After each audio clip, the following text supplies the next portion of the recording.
This is War Room Moments, the show that takes you around the world to share interviews with some of the most successful and most relevant people on the planet, hear their stories, and get the most important business lessons they have learned on their road to success, and get exclusive advice on how to implement their success into your life and business.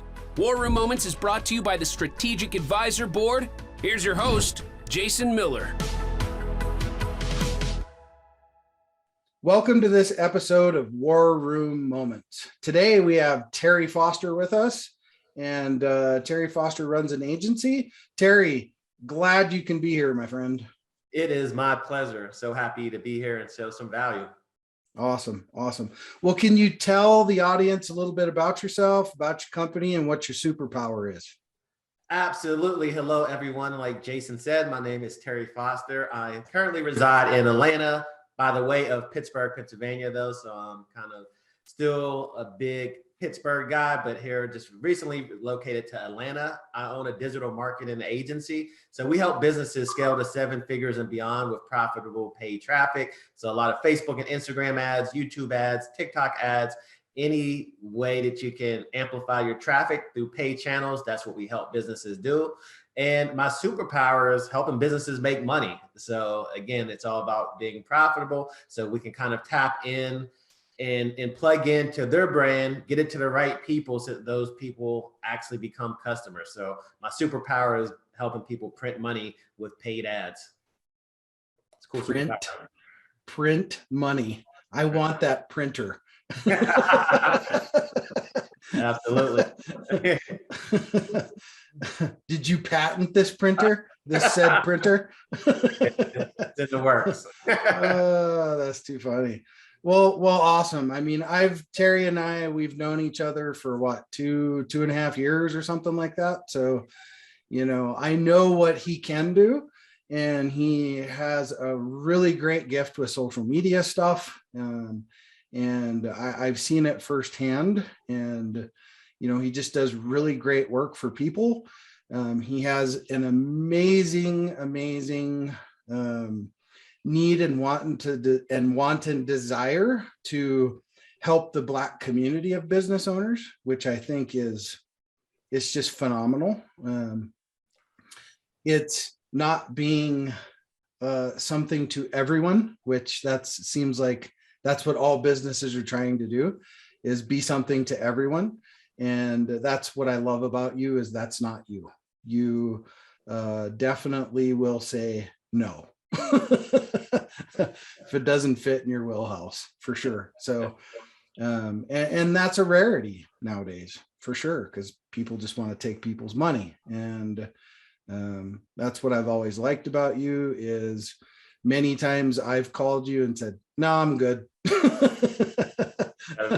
Yeah, that's got to be a fit, right? Yeah, so I think that we can help. So yeah, it's all about help. For sure. But anyway, so kind of switching gears here with your agency and so on and so forth. What's a great topic that you're seeing nowadays that you can share with the audience? Yeah, so definitely in the paid traffic climate right now, everyone's talking about the impact that the iOS 14.5 update had by Apple. So lots of chaos and lots of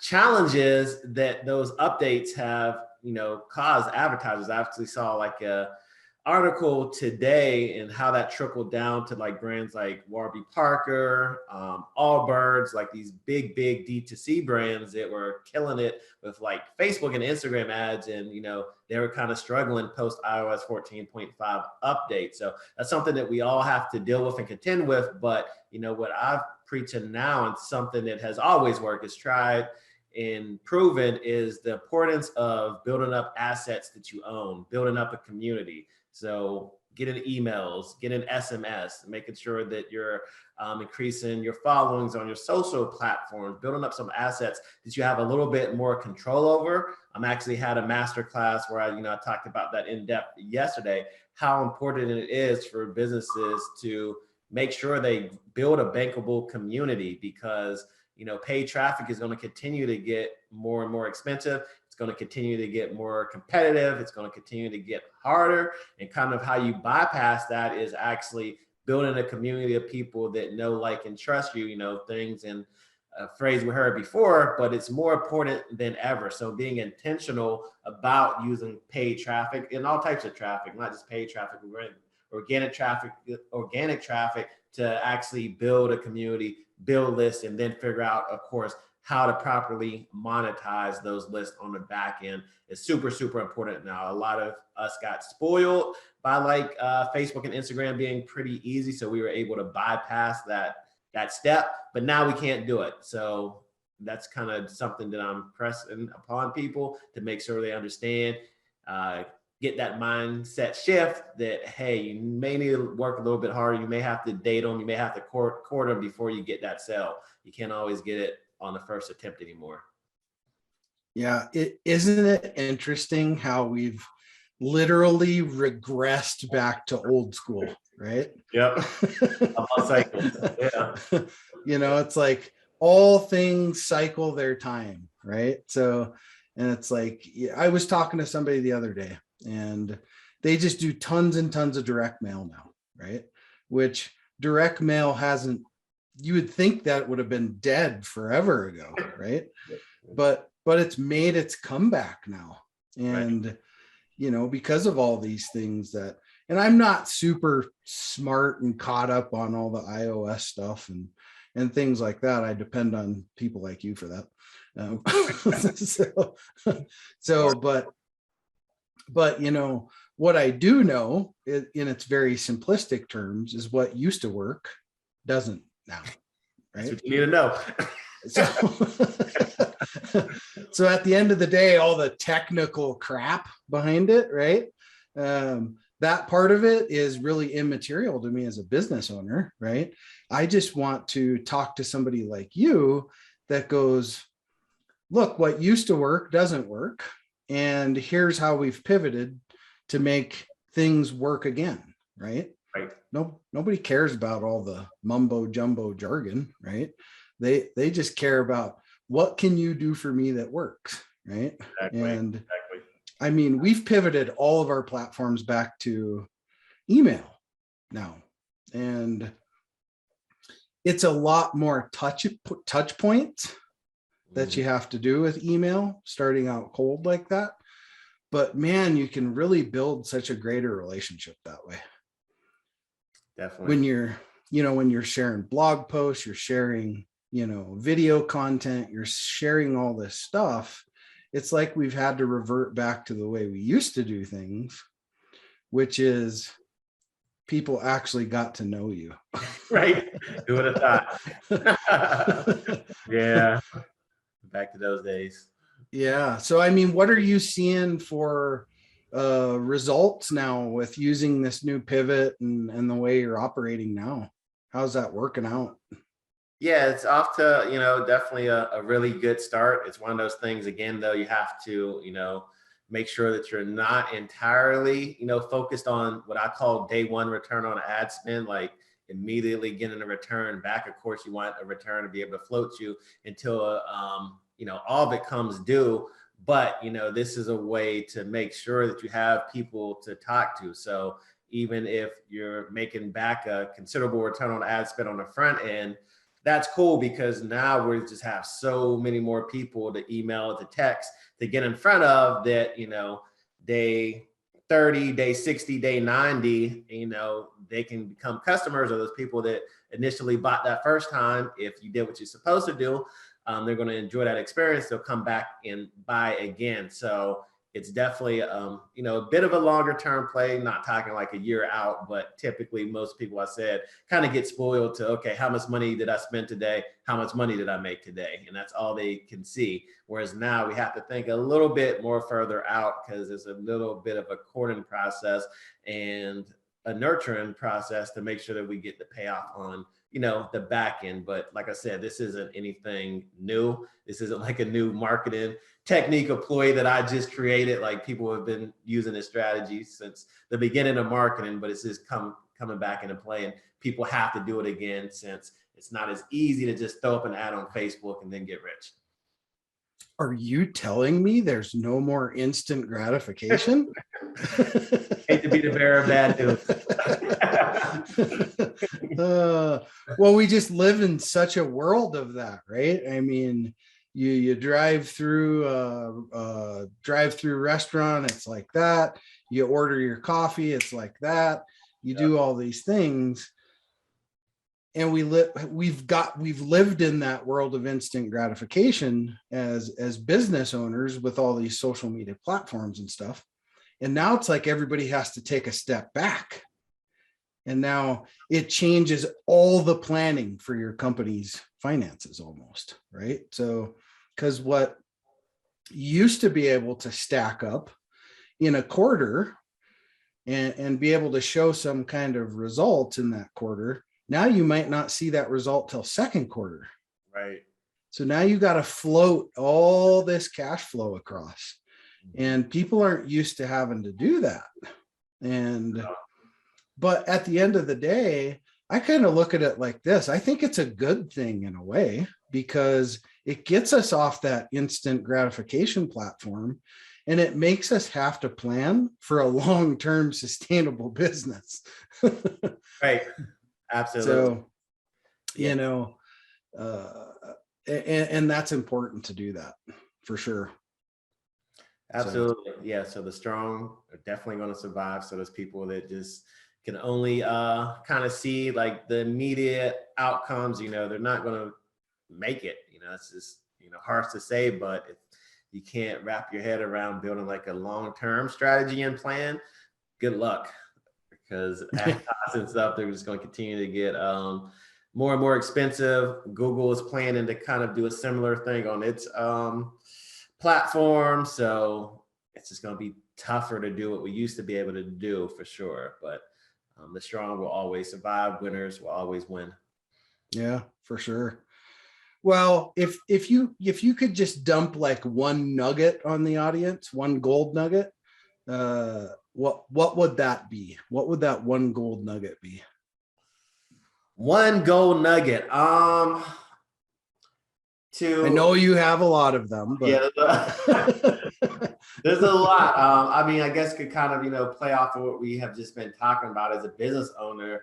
Make sure that you understand customer lifetime value, how to maximize those things, how to increase those, because listen, I said this probably 3 times since we've been talking, the cost of advertising, the cost of acquiring a customer is going to go up. So you offset that if you can figure out how your business can make more money off of that customer once you acquire them. And that's also going to allow you to acquire more customers, which is going to allow you to create like a healthier, more sustainable business. But you're not going to be able to do that if you're not also focused and you're aware of like customer LTV. So make sure that you're tuned in to, you know, your numbers, and that one's super, super important as you want to scale up. Wow, we have to act like real business owners, right? Okay, that was a little sarcastic. I had to say it though. Well, that kind of segues into the next part of this, Terry, and is, you know, part of, we have a whole new generation of business owner coming up, right? So it's like we have the younger millennials, we have Gen Zers coming up and all this stuff, and we have the opportunity to help them not get the same arrows in the back we got, right? So, because like it or not, we're becoming the elders in business. So if you could share a business struggle that you've had, and then how you pivoted and how you were able to deal with that and pivot and fix it with the audience, you might just help somebody not have to go through the same thing. Definitely have encountered numerous struggles as my journey as an entrepreneur and business owner. I would say, you know, definitely a big struggle was just client acquisition. So early on, when I was just kind of like a freelancer or just had like a few people on my team, I was pretty much able to just get by off of just like referrals and word of mouth, and that would keep me, busy enough, but as we started to kind of grow and I needed to be able to hire more people to fulfill the work I had, that also meant that we needed to bring on more revenue. But since I was pretty much just relying on word of mouth and referrals, it's good when it's good, but when it dries up, like, what do you do? So, now I had all this overhead, but we didn't really have like a client acquisition strategy that we actually had control over. So that was a big problem, a big struggle to figure out how do we kind of make sure that we can acquire clients pretty much at will. So, the answer is pay traffic, so we had to figure out like an actual funnel and the proper offer to kind of, get book calls so that we can close them, get in like a salesperson. So really just mapping out that client acquisition strategy. So, that was definitely a challenge in the beginning, trying to transition from referral word of mouth to actually building like a client acquisition machine. So I know lots of businesses kind of also face that same struggle, but if you can dial in paid traffic, that helps eliminate that problem. Yeah, and it's interesting because that's that transition nobody talks about, from like solopreneur to actual CEO, right? Right. And when you make that jump and transition across, and now you have a lot of people that count on you, you have people to support, there's a lot of responsibility in that, right? So it's a big leap, and not a lot of people make that leap from entrepreneur to CEO, because they are not the same thing at all. And I think part of what you're talking about, that acquisition part, is what keeps a lot of people in the entrepreneurial space, in the solopreneur space, because they are word of mouth. They are very boutique. That doesn't mean there's not companies that aren't boutique, but they may only have 5 or 6 clients a year, right? But once you step up to that company level, now it just changes the game, doesn't it? It's the bar, yeah, for sure. Because, well, how many employees you got? 40 or so employees in your company? Like 25 now. Oh, okay, 25. Yeah. So that's a decent sized company. That's a lot of mouths to feed, for sure. So you have to be bringing in revenue every single month. Without a doubt, yeah. Without a doubt, got to. So can't rely on word of mouth for that. Yeah. Now you're feeding 25 other families. Right. So that's a big responsibility to burden as a business owner, as a CEO. It's a big responsibility to burden. So, well, thanks for that. And we always, all of us go through some kind of struggle. Any business owner that ever said they didn't, they're lying. Right. That's for sure. I just think it's important that as business owners, we stay humble, we share our experiences with the next upcoming generations. That way, they can learn from us and probably not have to take some of those same arrows we did. So, absolutely. And I appreciate you sharing that, for sure. But saying that, who was or if you could have had somebody on this call that influenced your life, or was a mentor or a loved one, whatever the case may be, that you could have thought possibly could have contributed to this conversation, who would that be? That is a fantastic question. So he's definitely not like a mentor, because I've never met or spoke to him, but someone that I definitely admire and could add some value to this conversation would be Steve Jobs, because you said it could be dead too, right? Yeah. Yep. Okay. Yep. Yeah. Yeah. Dead or alive. Yeah, I would definitely love to have Steve Jobs in a conversation like this. First off, he's one of the most brilliant marketers. That's why Apple is as big as they are, because the marketing was fantastic. Also, a lot of the issues that we talked about came courtesy of that iOS 14.5 update. So I'd love to be able to kind of find out if he feels like the same way as Tim Cook, the current CEO. Like, does he see how this impacts small businesses? Does he care? So I would be interested to, talk to someone like that to get their take at it. So I would love to be able to have Steve Jobs on this call right now, pick his brain and tell him to, roll it back to 14.4. Right. Yeah. Right. Well, it's interesting, because every industry, right? I mean, all these podcasts that I do and all this stuff is everybody always has something that's kind of relatable to their business, right? So it's kind of attached to that. And, he was a brilliant guy, right? And moreover, I think he was brilliant at telling people what to do. Mm-hmm. That's what he was brilliant at. I think he went, look, I have 20,000 songs. I want you to figure out a way to put them inside a little box. See, that's how I think that conversation went. And then he was like, go get in that room and don't come out until you figure it out. Figured it out. But they did. They figured it out. And they've changed like our entire society, really, with the way things are. And, I think that's a great choice of somebody. I would have many questions of my own for sure. And, because a lot of what these big companies do, it does change the trajectory of small business. And obviously that's one of them. So, well, hey, Terry, how does the audience get a hold of you? How do people get a hold of you? Where do they come find you to work with you?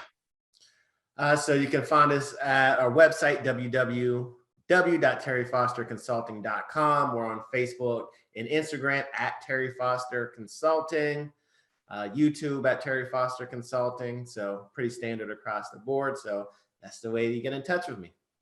Awesome. I encourage everybody to reach out to Terry and just have a great conversation with his team.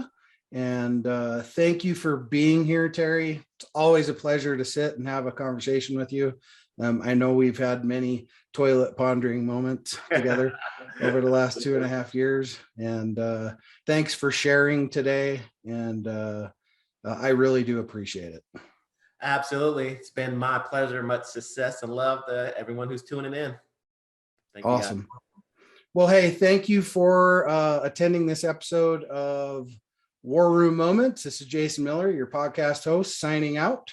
And remember, dream it, believe it, achieve it.